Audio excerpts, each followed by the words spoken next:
Andy Moore is a managing director of Chorus Network, platform for professional investors who want to target competitive returns in their portfolio and use the capital to solve social or environmental problems. Andy is an experienced evangelist, having led missions in business districts and cities across the world, from Cape Town to Zurich, Singapore to San Francisco. He also holds a master's in philosophy from the University of Birmingham and is a keen sportsman, having played rugby to a representative level within Ireland. So it's fabulous to have you with us, Andy. The stage is yours. God bless you. Looking forward to hearing what you've got to share. Legend. Thank you so much, Matt. Sometimes when I hear introductions like that, I wonder who this guy, Andy Moore, is. Who really is he? What's he really going to say? So I'm on the edge of my seat here today as well. But really a pleasure to join in with you. And I hope that everyone is enjoying this first day of the conference. I've just kind of dipped into the last 10, 15 minutes of what Tim Alford was just saying. And I really wish I'd dipped in a bit earlier, because that was awesome, and all sorts of really helpful comments being made. The aim for this session really is to click into gear for those of us who are working in some kind of business or entrepreneurial capacity. And we've got a dream of starting something new or doing something different this year, whether it's a business that you want to start or a change of direction for a project you've been doing for a while, or some kind of other curveball aspiration or dream that God has put on your heart over the past few months. Well, the idea for the next few moments is to give you some practical focus and some encouragement. And I know that there will be loads of different people listening to this session from a load of different perspectives. And some of you, if you identify with that wanting to do something new kind of category, the new thing might be a for-profit business. It might be a social enterprise of some kind. Maybe you have heard of this thing called B Corp and you want to be part of that. Or maybe you're thinking, I want to launch a charity. Or some other people are thinking, I want to do a new ministry. So there's a real diversity of people listening to this. So what I've tried to do is prepare a set of comments which will hopefully be relevant to everyone, wherever that kind of starting position is in their mind, or that type of aspiration. Whatever you want to do, or wherever you are, these kind of 5 questions, I think, are the sort of questions that any kind of entrepreneur should be asking, both now at the outset or at any point in the journey which would go forth from here. So I'll try to share my screen. And while I'm doing that, I'll just say really quickly, hopefully those slides have just come up. I'll hit slideshow. And I'm placing my faith in tech. If it's not going well, somebody tell me quickly in the chat. But I run a business called Chorus Network. And you heard really briefly what we try to do is coach startup businesses in how to become investment ready. And when the time is right, we introduce them to a set of angel investors that journey with us. And from the investor's perspective, we try to give them opportunities to do something with their capital, which targets a financial return, but at the same time, really gets behind a business with an impact, which is great news for the world. So I get to see hundreds of pitch decks every year, and I've seen the good and the bad and the ugly. So I'm going to try and speak from the experience of the gaps that I see in some of the pitch decks that could do with a little bit of work. And just to kind of acknowledge that the title of the session has come from a book by Peter Drucker. Peter Drucker was one of the world's kind of most eminent management theorists while he was around, and has had a kind of huge influence in lots of Western thinking about how to build and lead organizations. So just to say that, Peter Drucker's got lots of literature, and in fact, there is a book called Peter Drucker's Most Important Questions, which is definitely worth a read. But in terms of the Andy Moore version of the 5 most important questions, I think this is number 1. What is your mission? What is your mission? So if you do have the hope of starting a new venture of any kind, of all the types that I've kind of described in the introduction, or taking an old project in a new direction, this is the first and most important question that you have to answer. What is the mission? Are you clear in your mind about what it is you want to do and why? What is the sort of underlying moral motivation for whatever it is you want to do? Are you in a position where you could summarize that and explain it to others, perhaps in just one sentence? You've heard of the elevator kind of pitch, but I think that's too long. It needs to be one sentence. So what is your mission? If you don't have an idea of that, then this is an invitation to start reflecting on that. Reflect on it deeply and come up with an answer which will sustain you and inspire you. And not only you, but the others around you, whether it's your team members, if you're going to have a board of any description, executives, non-executives, trustees, people that you rely on to mentor you, investors, whoever are going to become your tribe, you as the leader of the mission need to have the ability and take the responsibility to ensure that everyone gets what is going on and why. And the main benefit of having this really clear and easily communicated statement of mission is precisely this kind of unifying factor. It is the ability to hold people together and to keep them inspired and enthusiastic for the journey that you want them all to take together with you. And it's going to become a mainstay, a bit of a ballast, a kind of foundation and a spring from which your strategy, and we'll talk about that in a moment, is going to emerge. In some ways, you might say the vision or the mission is tied to what type of world you want to create. How do you wish the world could be? And what is the task that you have set yourself within the way things are to bring about the way you want things to be? A clear mission statement. It's going to bring lots of clarity to decision-making as well.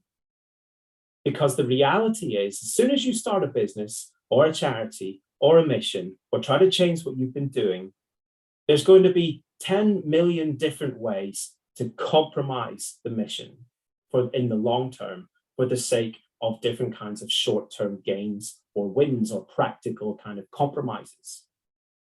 But you need a basis you can return to so that through that lens, you can look at any kind of opportunity and say, hey, yeah, that's an opportunity I should take, or no, actually sounds cool, but I'm going to let that opportunity pass by for the sake of the longer term mission. Now, if this is all kind of new to you, honestly, it's probably not new to you. I think most people have kind of heard this stuff before, at least when it comes to mission, but have you ever bothered to do it?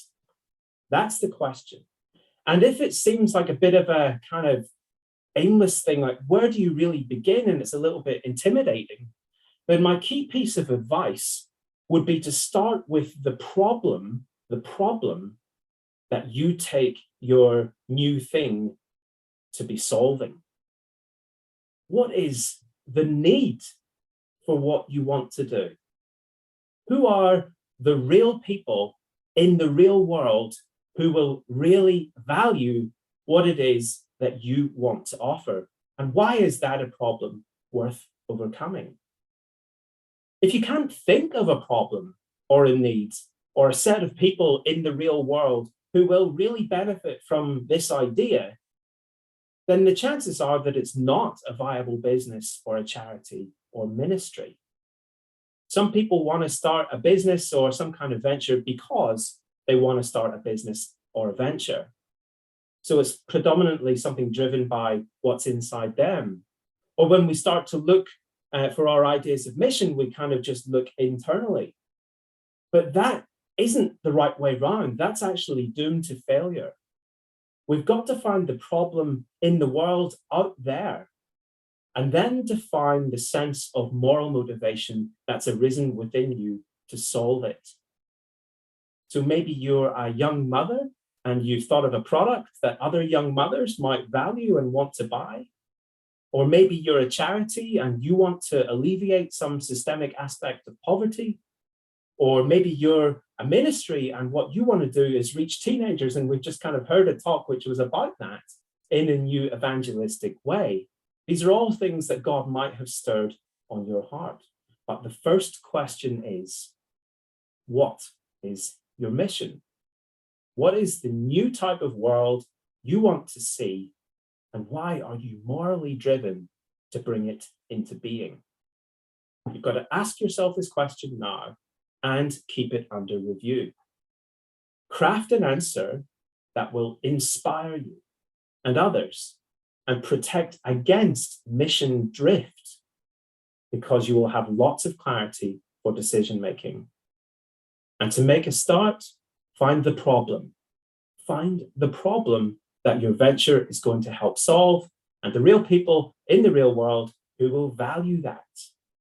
So that is mission. And you're going to need this clarified so that you can sustain your own and others' motivation. The second most important question, I think, flows directly from this. Because if you know roughly where you want to go and why, then obviously the next question is to ask, what's my strategy? In other words, how am I going to do this thing? What's the plan? And this is going to be the thing that determines at the end of the day whether or not you're successful. Because, you know, ideas and moral motivations to change the world, well, they don't kind of tend to be in short supply. In fact, I hear 10 of them every time I go for a drink with my friends. What is in short supply is effective plans to get the job done. And this really is the hard work of understanding the gaps and the challenges which lie between where you currently are and where you want to be. How will you reach maybe your customers? How will you reach the people who will benefit from what you want to bring? How will you construct a supply chain if it's going to be some kind of product? And in that supply chain, you know, encourage flourishing and avoid exploitation. How will you attract investment if that's what you're going to need to get this thing off the ground, or donations or other forms of finances? How are you going to do all that? What about your competitors? Are you going to do it better than other people? One of the simplest ways really then to get started thinking about strategy is to sit down with another piece of paper after you've done the mission, take a new piece of paper and say, hey, what are my strengths? What are my organization's strengths? What are the strengths that I can call on from other categories of resource? And what are the opportunities that are out there to use those strengths? Strengths, opportunities. And at the same time, let's be honest, we know that we've got to talk about weaknesses and threats. Strengths, weaknesses, strengths, opportunities, weaknesses, and threats. When I say threats, I just mean things that might stop you reaching those opportunities, or things that are happening out there which might compromise what it is you're trying to do.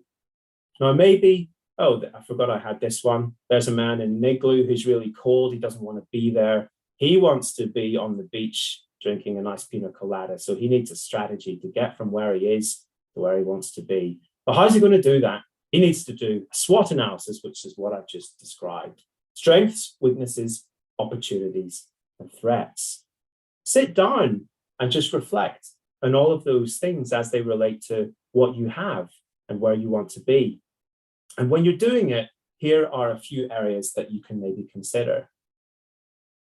Firstly, I would encourage you to think about the context that you're going to be working in, or the context that you're trying to target. So an example, right now I'm consulting with an amazing woman who wants to start a spin studio in a city which isn't London. She loves spinning. She thinks everyone should spin, so she wants to start a new spin studio. So what we're doing is examining all the different factors about this context that we're targeting for our new spin studio. What kind of people live there? What is the culture there? What are their lifestyles? Who do they want to be? What do they value? You know, from an economic perspective, if you've ever done spinning, you'll know that it costs at least a tenner every time. And I don't really want to spend a tenner every time I go spinning, but some people do. So the question is, are there enough people who will spend a tenner to go spinning in this city that she wants to open a spin studio? It's a question of context. Does the city actually need or want a spin studio? Because not every city has as many yuppies as London. And I lived in London for 5 years, so I'm not slagging off London. But you've got to think about it if you're going to open a very expensive spin studio anywhere else. So questions of context, they're going to inform your strategy. So are questions of resources. What resources do I have? What resources do I need? And how am I going to fill that gap? So maybe we're talking about physical things, materials, equipment. You know, I need an office, I need a photocopier, I need somebody that can do this for me, or I need a van. You know, what are the physical resources that are going to get this thing moving? Maybe it's intangible resources like a brand or people's time. Where are you going to get those things from? Or financial resources, I hinted at those earlier. What kind of budget am I going to need here? And where am I going to get that from? Maybe a third component of strategy would be people. Who do I need around me to help? To be on my team, to mentor or advise me in some kind of capacity, or to join in a formal way by investing or praying for me? Who are the people that I need around me to make this work? So context, resources, people. I'd say those are great areas to start thinking about your strengths, weaknesses, opportunities, and threats. And if you do, you are going to be in a fantastic, amazing position to think through what's going to be an effective strategy. One last thing just to throw into the mixer here, and it's maybe a little bit more complicated, but it's worth mentioning, which is in parallel to all of this, if you think you're going to need a new legal entity, think about which type of new legal entity is going to be most appropriate. It might not be required, so if it's not, don't overcomplicate things, but sometimes it is for all sorts of kind of governance, best practice, and showing what happens with money whenever you have it and manage it, etc. So think through whether you want to have a for-profit limited company. Will that be limited by shares or by guarantee, or maybe a community interest company or a charity, or a company that has B Corp status? There's all sorts of differences in how those are governed and the types of obligations that you have to different types of stakeholder as you continue on.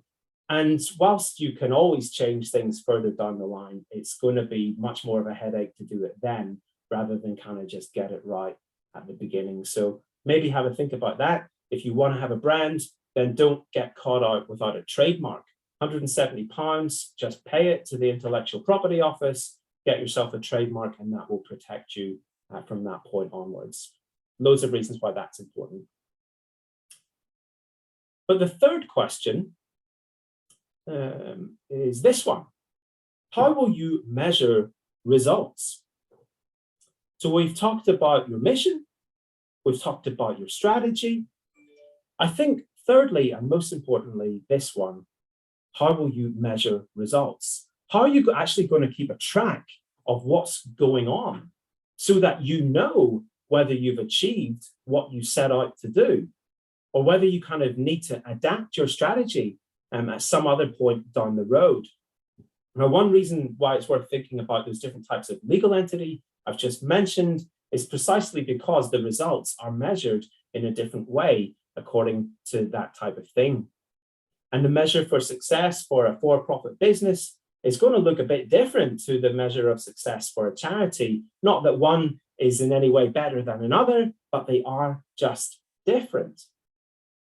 So I would encourage you then, in a practical way, to start thinking about what is becoming known as the triple bottom line. That is that there are at least 3 ways to measure the ultimate success of a business. The first is profit. So see the little dollar sign down there, profits. But the second and third are people and planet. Profit, people, and planet. And maybe you've heard of this before, but it's worth taking it on board in terms of measuring the results of whatever your activities are or what activities you want to start doing. Think about it at the outset and then pull together a business model or a strategy which is going to hit those aims rather than trying to clean up some mess retrospectively, which is quite a lot of what the corporate world is trying to do right now. You know, and from the positive perspective as Christians, this kind of consideration for people made in the image of God around us and the creation that we're called to steward is what hopefully we want to do anyway. That's the positive motivation to do this. And if that's not enough, then the negative one is that the way legislation is moving and different kinds of business trends and investment flows, then businesses that are found to be kind of falling short in any of these categories aren't going to be very successful in the future. So when you're thinking about how to measure results, have a think about this triple bottom line. And have a nice think also, this is a kind of opinion of mine really, of a blend between the objective and the subjective in your measurement of results. I think we've got an obsession of wanting to place a number or some kind of metric on absolutely everything, even when numbers or metrics don't apply to absolutely everything in life. And sometimes you see a pitch deck or a kind of chart, and it's just completely meaningless in terms of what this kind of KPI is trying to communicate, because it's objectifying something which shouldn't really be objectified. And that's particularly the case when it comes to people. And if we said that part of what we think the reason or mission for having a new venture should be to benefit real people in the world somehow, then maybe we need to be imaginative about bringing some of that storytelling into our measurement of results alongside the different numbers that we will need to report. So I'll just move on from that one a little bit more quickly. I can see that time is going a little bit faster than I anticipated. Number 4, the fourth most important question, I think, is this one. How are you going to lead? How are you going to lead? And maybe this strikes you as a little bit left field, but in today's world, more than ever, I think this is a hugely important issue. And yes, there is an application of this, which means how will you lead others, a team of employees or volunteers, in some kind of strategic way. But actually, I want to just focus our minds on how will we lead ourselves. You know, before we get out of bed in the morning, and before you start influencing the world, how are you going to take care of what is going on in your own heart? How will you use your voice? How will you use or withhold your power? How are you going to manage the overspills of your ambition, or dare I say it, your selfishness or your anxiety about all of these different spinning plates? Or this desire for recognition, which will come and be a challenge if we do experience any degree of success. I think as Christians, we need to set aside kind of inflated views of ourselves and the different kinds of ambitions that can arise when we get involved in something very exciting, like a new business or a new project. And we get all these ideas about how we're going to lead and dominate the world and be everyone's hero, without actually taking care of the fact that in God's economy, character precedes competence. Character precedes competence in God's economy. And how are you going to lead in view of that fact? How will you lead yourself? So that if you are given the privilege of leading others, you're going to do that well. And you're going to have an organization which has a healthy culture and a place where other people are going to flourish. So lead like one of God's people. Lead like you want to bring the kingdom of God closer through everything that your business does or aspires to do. And lead yourself We love to talk about our Myers-Briggs or our Enneagrams, and we love to hide behind those as reasons why we don't address certain character weaknesses, which might go on to negatively affect the culture around us. But let's not become caricatures of those things. Let's always be thinking about how to lead and how to lead ourselves. And then the fifth and final question that I want to ask is a practical one, which hopefully is going to be an encouragement. What will be your next step? What are you going to do from this point?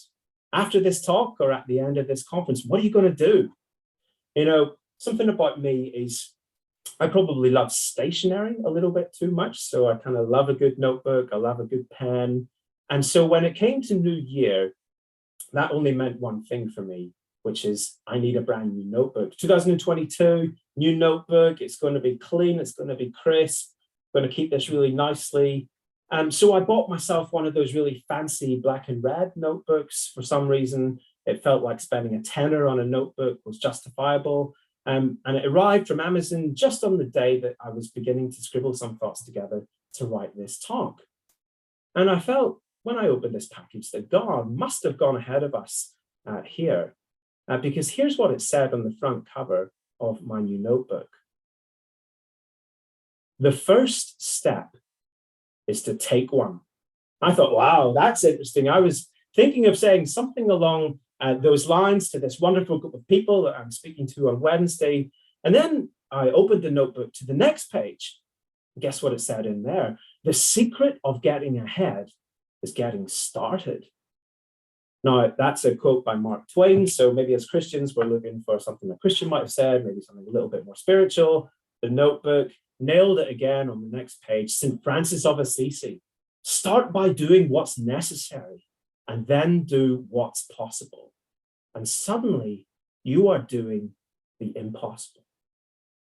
So really, this is the message that I want to leave with you guys today. You know, maybe it seems that the road ahead is too daunting. All of this mission, strategy, results stuff is a bit intimidating. And actually, you've had this idea for 6 months and you've just been kind of really scared about it and not managed to do anything. I want to encourage you. I want to encourage you to take some description of a next step. There's going to be risk involved.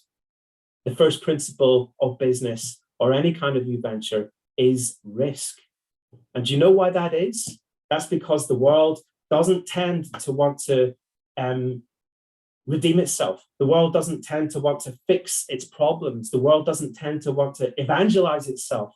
If it's a ministry context that you have in mind, you're going to have to take some risk. But it would be far better to take a little bit of risk and to suffer a little bit of loss than to never try anything. This is a quote from Franklin D. Roosevelt. It's not the critic who counts, not the man who points out how the strong man stumbles or where the doer of deeds could have done them better. The credit belongs to the man who is actually in the arena, whose face is marred by dust and sweat and blood, who strives valiantly, who errs, who comes short again and again, because there is no effort without error and shortcoming. But who does actually strive to do the deeds, who knows great enthusiasms, the great devotions, who spends himself in a worthy cause, who at the best knows in the end the triumph of high achievement, and who at the worst, if he fails, at least fails while daring greatly, so that his place shall never be with those cold and timid souls who neither know victory nor defeat. So just as I come into land, what is going to be your next step? In the area of mission, is that something that you need to reflect on and clarify? Do you need to get some feedback from people you've tried to inspire in the past and they didn't seem to want to join the bandwagon? Why was that? Can you communicate better? In the area of strategy, take a look at where you are, where you want to be, and how are you going to get from one place to the other. In the area of results, have you really got a clue what's going on in your business, if you've got one, or how you're going to measure the outputs and success of the type of thing you want to begin? If you're selling a product, people often want to say, well, I'll measure results, obviously, in terms of sales. But actually, sales is kind of just downstream from the number of people that might have come, for example, to your website, and the number of people who, having visited your website, bought something. That's known as conversion rate. So how can you improve both of those results? And the inevitable result will be more sales. So think a little bit more creatively, in a more sophisticated manner, about those results.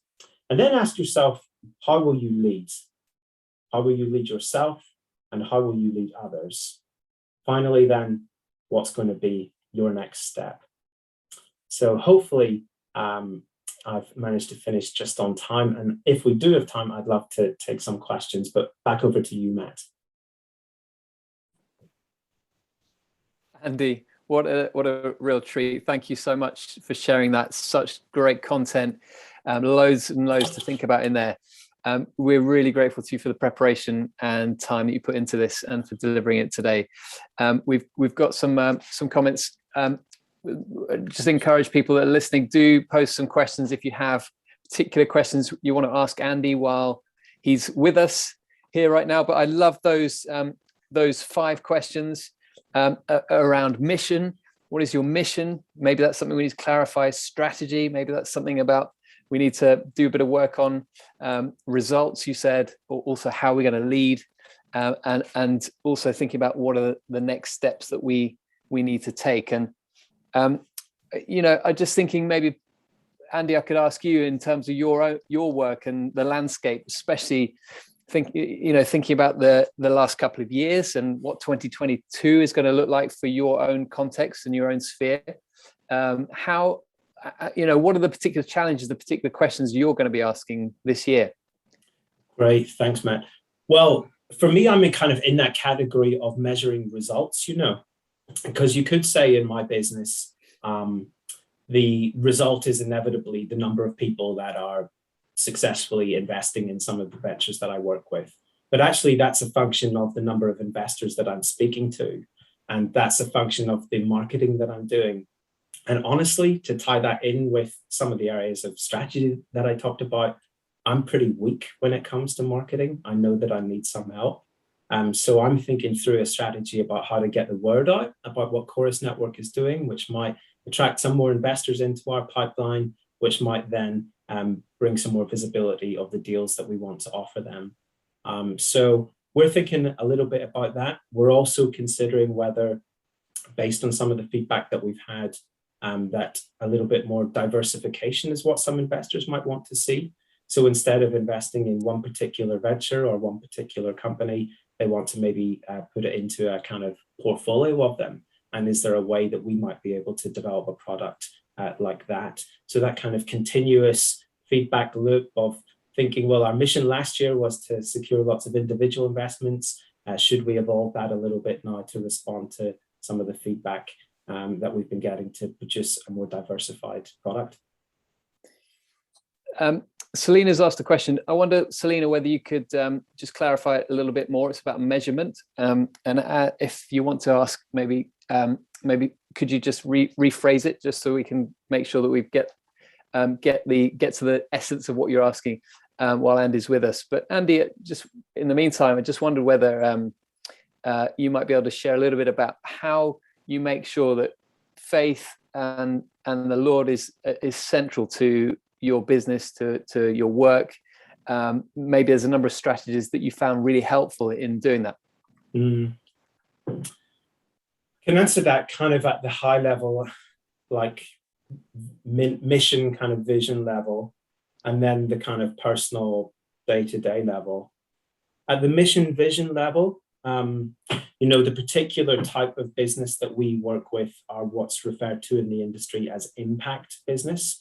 So businesses that do actually have that triple bottom line thing going on, where they are targeting kind of profits and financial returns for investors, but at the same time having a really great impact, which is good news for the world, whether that's solving a social problem or an environmental problem. Now, when I look at the role of business historically and the possible roles of business in the future, I think to myself that if more businesses took this impact view, that would be good news. So at the highest level, I kind of see it as participating in the coming of the kingdom, where it's an echo of some of the way that businesses might look or feel or do as that kingdom advances upon us. And I actually have the privilege of working with loads of Christian founders who feel similarly called to start their business for those kinds of reasons. So that's the answer at the mission, vision, kind of high level. And then day to day, personally, you know, I really can't escape any answer which isn't prayer, of just putting before God every morning the different things that are going on. And sometimes I do this really well, sometimes I do it terribly. But trying to almost, you know, get out my calendar and pray about each meeting before it happens and the different things that I'd love to see come out of that meeting and what's the state of my heart going in. Maybe the person on the other side, I know something personal about them. Can I pray for them in that as well? And then, you know, from the business's perspective, just bringing our own challenges before the Lord and praying for some wisdom about the decisions we need to take. Andy, that's great. Selena's just posted a question to your point about measuring results, you know, profits, people and planet. She said, I'd like to know some of the ways you can measure results in relation to people and planet. Brilliant. Well, it depends what you're doing, right? But let's say you're just a kind of typical consumer business. You're selling an ordinary product of, let's just call them widgets. And the first thing you're going to want to think about is the materials that go into your widgets and the kind of journey of transit that it might have from different suppliers across the world. So in terms of that kind of planet output, you're thinking about emissions or different types of pollution that could be associated with the product that you're producing. And on the other side, you know, after people are done with your product, where does it go? Is it recyclable? Is it renewable in any kind of way? Where does it tend to end up? So trying to think of that kind of cradle to grave view of the product environmentally. By using that same analogy of the supply chain, the temptation is always going to be to get things done as cheaply as possible, especially when you're a startup.